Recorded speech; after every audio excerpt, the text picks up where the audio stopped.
Warning. All displays of negativity will be deliciously repackaged and promptly returned to sender. Only good vibes allowed beyond this point. Now, if you're ready, come on in.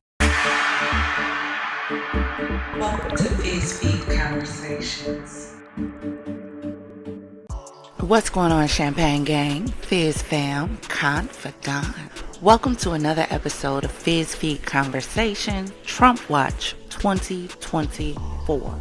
So by now, I'm sure we have all heard about the shooting attempt on former President Trump at his Pennsylvania rally on yesterday. Now, depending on what side of this thing you fall on, probably will determine how you feel about this. There are those who feel like this was a Democratic ploy to stop Trump in his tracks from being able to take the presidency during the election. There are others on the other side of this who feel like this is a Republican tactic to ensure Trump the presidency, and there are also others who feel like Trump had his hand in this. So depending on what your viewpoint is as to what happens, that will determine which side of this that you fall on. There are also some other questions that arose from the shooting, like how was a shooter able to get this close to the president with Secret Service there, with snipers on the roof, and there have even been photos and videos captured of the Secret Service sharpshooters on the roof aiming in the direction where the shooter was known to have been. So the question then arises, why did they not see him? There's also been questions alluding to the fact that it took the Secret Service way too long to respond in order to get to former President Trump after the shooting started, as well as questions that I have myself as to why he wasn't immediately rushed off the stage, instead was allowed to stand for a photo op, given that you did not know whether or not there was another shooter in the vicinity or if the total problem had been neutralized.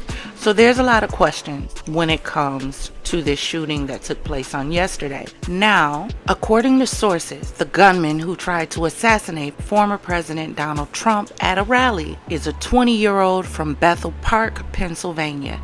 That's just an hour drive from where the drama went down. So picture this, Bethel Park, a chill suburb south of Pittsburgh, is where this guy, Thomas Matthew Crooks, called home. It's the kind of place where the lawns are neat and the families are pretty firmly middle class, maybe upper middle class, according to Dan Grisbeck, a county council rep. Dan met the shooter's parents last year while canvassing, and he remembers them as pleasant folk who are open to hearing his platform. Now, here's where it gets interesting. This guy's family was a mix. He's a registered Republican, mom's a Democrat, and dad's a libertarian. Typical for Bethel Park, Dan says. It's like a political smoothie, a bit of everything blended together. Crooks worked as a dietary aide at a local nursing and rehab center. His boss, Marcy Grimm, said they were shocked to learn about his involvement in the shooting. She mentioned he did his job well and had a clean background check, so nothing suspicious. Former classmates from Bethel Park High School described Crooks as incredibly intelligent with slightly right-leaning views. Zach Bradford, a classmate, was floored when he heard Crooks was the shooter. He said there were no obvious warning signs back in their American history and government classes.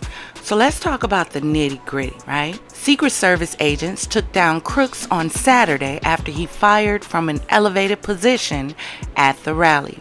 An AR-15 type semi-automatic rifle was found next to his body. Apparently, the rifle was bought by a family member, possibly his dad. The plot thickens. Law enforcement found materials for 2 explosive devices in Crooks' car, and they think they found a third at his home. The FBI is digging deep, trying to piece together his motives and why he chose this path. They're interviewing friends, family, and combing through his online presence for clues. Here's the kicker. Despite being a registered Republican, Crooks donated $15 to the Progressive Turnout Project, a liberal group, through Act Blue in January 2021. Talk about a plot twist, right? The neighborhood is in shock. Dan Grisbeck said people just can't believe this happened in their peaceful suburb. He mentioned seeing folks walking their dogs and stopping to take pictures and videos of the street, trying to wrap their heads around the wild event. So there you have it. A suburban guy from a seemingly normal background ends up at the center of a shocking assassination attempt. It sounds like something out of a thriller novel, right? Here's what I don't understand about any of this, right? This was in an open area. That area should have been locked down harder than Fort Knox because you have a former sitting president there. That's what the Secret Service is for. That's why there were sharpshooters on top of a roof. So how is it that regular people in the crowd were able to notice what the Secret Service didn't, especially given the fact that the Secret Service were already on the roof, 2 of them, and aimed in the direction the shooter came from? Why did they not see him? Check out these clips and we'll be right back. So we walked up, and probably 5 to 7 minutes of Trump speaking, I'm estimating here, I have no idea, but we noticed a guy crawling, bear crawling up the roof of the building beside us, 50 feet away from us. So we're standing there, we're pointing at the guy crawling up the roof. And he had a gun, right? He had a rifle. We could clearly see him with a rifle, absolutely. We're pointing at him.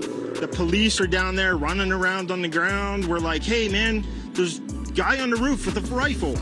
And the police are like, huh, what? Like they didn't know what was going on. We're like, hey, right here on the roof. We can see him from right here. We see him. He's crawling. And next thing you know, I'm thinking to myself, why is Trump still speaking? Why have they not pulled him off the stage? I'm standing there pointing at him for 2-3 minutes. Secret Service is looking at us from the top of the barn. I'm pointing at that roof, just standing there like this. And next thing you know, 5 shots ring out. So you're certain that the shots came from that guy on the roof? 100%. 100%. And he was up there for a couple of minutes. He was up there. You saw him up there for a couple of minutes. Absolutely. At least 3 to 4 minutes. And you were telling the police and the Secret Service? We were telling the police. We were pointing at him for the Secret Service, who were looking at us from the top of the barn. They were looking at us the whole time when we were standing by that tree. Could they see binoculars? Could they see him? Probably not, because the roof, the way the slope went, he was behind where they could see. But why is there not Secret Service on all of these roofs here? This is not a big... Law enforcement and intelligence correspondent Tom Winter joins me now to talk about the latest in the investigation piece of this. Tom, good to see you again. Give us a recap. You and I spoke an hour ago. Where do we stand right now? What do we know about where the investigation is so far? Have we learned any new details about the shooter? I know we do have new photos of him. That's right, Kate. So on top of the new photos, we do have some new information about where the investigation stands and about the weapon, according to 2 senior U.S. law enforcement officials. And of course, I'm incorporating the work of our colleagues, Jonathan Dienst and others, into this. But according to those 2 senior law enforcement officials, the weapon was purchased legally by the alleged shooter's father, and that is where the weapon came from. That's what they're looking into and trying to determine at this point. So that's where the investigation involving the weapon stands. You're looking at a photograph of the alleged shooter right now. And Kate, we're told that it's still very unclear what the potential motive might have been for this. There's a couple of different paths that this might go down. And of course, there's some that maybe we haven't even thought of yet. The first one, that there was just some horrific mental health collapse that could have occurred here for this individual that led him to do this, and there's no political angle to it at all. Of course, remember the shooting of Ronald Reagan. John Hinckley Jr. wanted to do that, he said, because he wanted to impress a Hollywood actress, and that's why he tried to kill former President Reagan. So just to give folks a sense of the potential possibilities here. But of course, in this hyper-polarized environment that we have in this country and political rhetoric, it's certainly possible that it could also be some sort of a political motive. So really, everything's on the table. There is not a social media account that provides some sort of clarity or any sort of direction as far as where this investigation should go that we have found, and law enforcement is telling us that they're in the same exact boat. There's no sort of manifesto, no indication of any note that was left behind, but the investigation could. The former First Lady, Melania Trump, has released a statement talking about what happened last night. Vaughn, what can you tell us about that? Yeah, this is notable. Melania Trump will be here at the Republican National Convention in Milwaukee. She was not at that campaign rally yesterday. It is not clear exactly where her whereabouts are right now. But I wanted to let you look at part of her two-page statement in which she writes in part, quote, "When I watched that violent bullet strike my husband, Donald, I realized my life and Barron's life were on the brink of devastating change. I'm grateful to the brave Secret Service agents and law enforcement officials who risked their own lives to protect my husband. To the families of the innocent victims who are now suffering from this heinous act, I humbly offer my sincerest sympathy. You need to summon your inner strength for such a terrible reason saddens me." She goes on to say, each of us, we all want a world where respect is paramount, family is first, and love transcends. We can realize this world again. Each of us must demand to get it back. We must insist that respect fills the cornerstone of our relationships. Again, I'm thinking of you, my fellow Americans. Again, we anticipate Melania Trump attending the Republican National Convention. She does not have a speaking slot at this time. She has yet to appear on the campaign trail with her husband, except when they voted in the Republican primary earlier this year. But this, of course, for her and her family, she referenced her son, Barron, who just graduated high school earlier this year. This was, of course, a tragic event and one that nearly took the life of her husband. So it looks like President Biden has given a statement. According to Reuters.com, it says, Rehoboth Beach, Delaware, July 13th, U.S. President Joe Biden called for an end to political violence after Republican challenger Donald Trump was shot in the right ear during a rally on Saturday, and Biden's campaign suspended all political communication, including ads attacking Trump. "There's no place in America for this kind of violence. It's sick," Biden said,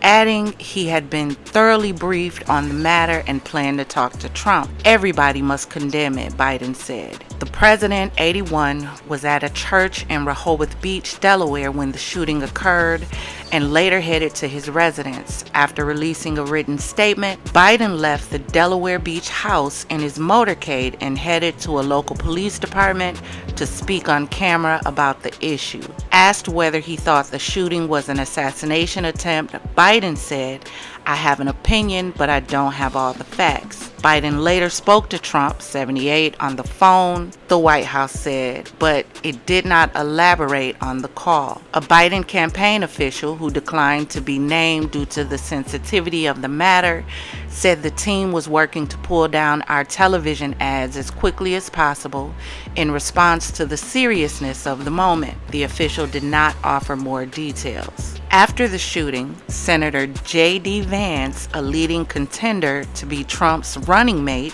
criticized the Biden campaign for portraying Trump as an authoritarian who must be stopped at all costs, suggesting the rhetoric led to the attack. The Republican former president's rhetoric on the campaign trail has repeatedly raised concerns he might flout democratic norms by using the power of the state to target perceived enemies if elected. Political violence is on the rise in the United States, with most of the deadly attacks coming from the right, experts say. In April, Trump shared a video on social media that included an image of Biden bound and restrained in the back of a pickup truck.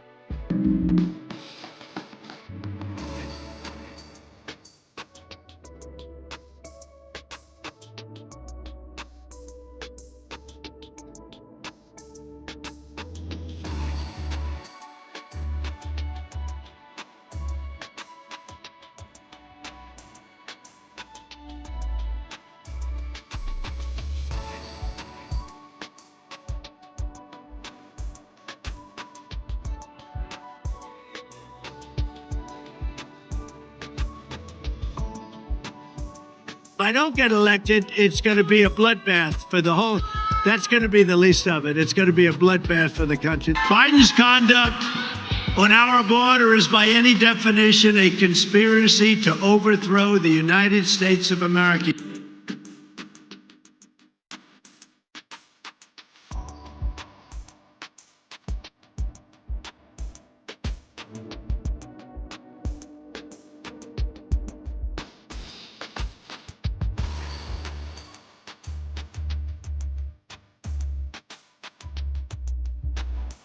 Y'all, this is a lot, and we're only in July. The presidential election isn't to November. So we have between now and November for more foolishness to take place. Again, I say this is sick, this is deplorable, and what the fuck are we doing as a country that we feel like the only way to get our way is through bloodshed? And we wonder why the streets are so bad. We wonder why this is what the children resort to. No one has coping skills anymore. From political parties, presidential candidates, everyday citizens. When did we lose the ability to cope? When did we lose the ability to take an L? Everybody can't win. Someone has to lose. And if you lose, you fight harder to win again.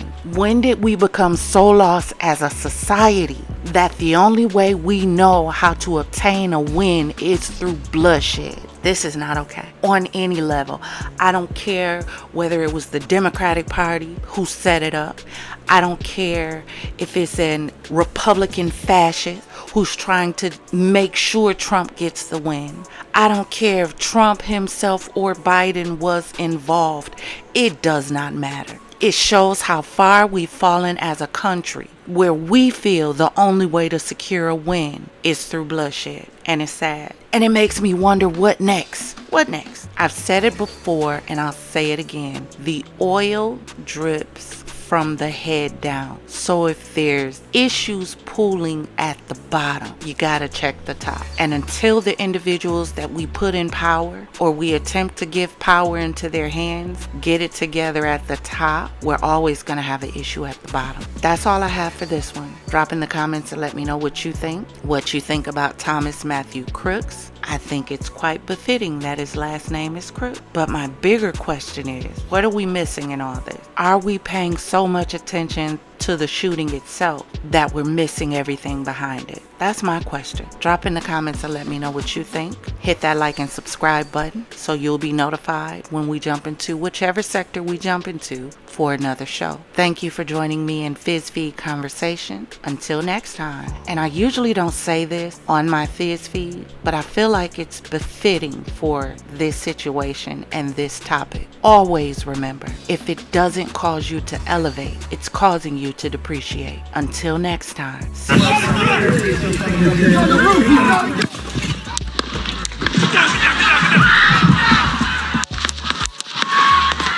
Gunfire erupted at a campaign rally for former President Donald Trump in Butler, Pennsylvania, Saturday. Trump said a bullet struck him in the ear. Here's how the attack unfolded. President Trump was speaking from a stage located here, with Secret Service snipers in position on the roof of a building behind the stage. The suspected gunman was on the roof of another building less than 450 feet away from where Trump was speaking, with a clear line of sight. And look what happened to our country. Moments before the shooting, we can hear nearby spectators saying they see someone with a gun. At the same time, while Trump speaks, the Secret Service snipers can be seen facing the gunman's direction. We see the agent on the roof pick his head up just before shots ring out at 6:15. Secret Service agents rush to pull Trump to the ground.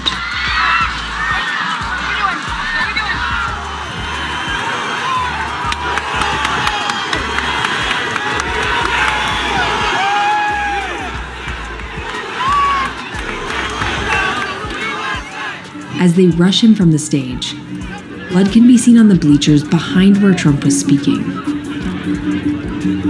A spectator was killed and 2 more were critically injured at the event. The suspected gunman, 20-year-old Thomas Matthew Crooks, was shot and killed.